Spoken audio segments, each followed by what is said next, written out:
Itukuzwe damu ya Kristo. Karibu mpendwa msikilizaji wa Radio Mwangaza FM, nawe mtazamaji wa Mwangaza Digital, kusikiliza ujumbe na tafakari ya Mtakatifu Gaspari, ikiwa leo ni tarehe 26 ya mwezi wa 3. Mtakatifu Gaspari anatuambia, tuwe wakarimu katika kukinywea kikombe cha uchungu mpaka tone la mwisho. Tuwe wakarimu katika kukinywea kikombe cha uchungu mpaka tone la mwisho.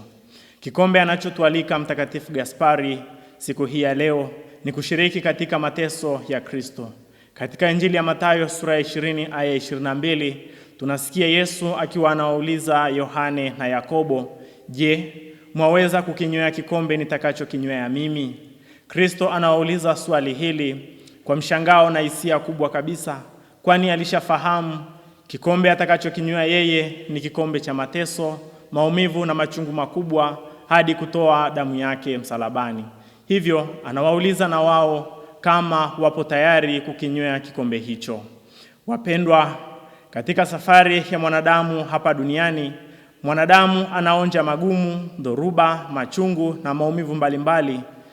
Kama tunavyotafakari katika kituo cha pili cha njia ya msalaba, baadhi ya misalaba mbalimbali kama vile mwenza wa ndoa, wazazi, joto, baridi, njaa, kiu, vishawishi, magonjwa, wajibu kwa Mungu, kwa umma na kwa kanisa.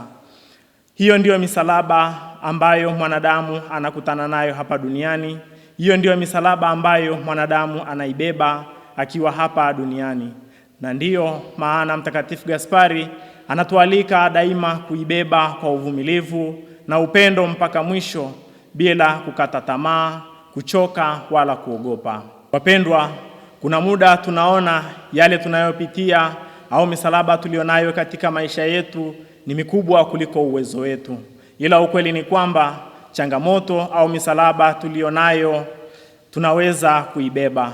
Mungu hawezi kutupa misalaba ambayo ipo nje ya uwezo wetu, ni mikubwa kuliko mabega yetu. Hivyo tunaalikwa kuibeba misalaba yetu kama Kristo alivyobeba msalaba wake mpaka Kalvari, na kama Simoni wa Kirene alivyomsaidia Yesu msalaba, nasi tuwe sehemu ya kuwasaidia wenzetu kwa hali na mali katika magumu, changamoto na yale yote yanayowasibu na kuwakatisha tamaa katika maisha yao ya kila siku. Kwa kufanya hivyo, kwani tukiwasaidia wengine, nasi Kristo atatusaidia katika mahangaiko yetu kupitia wenzetu.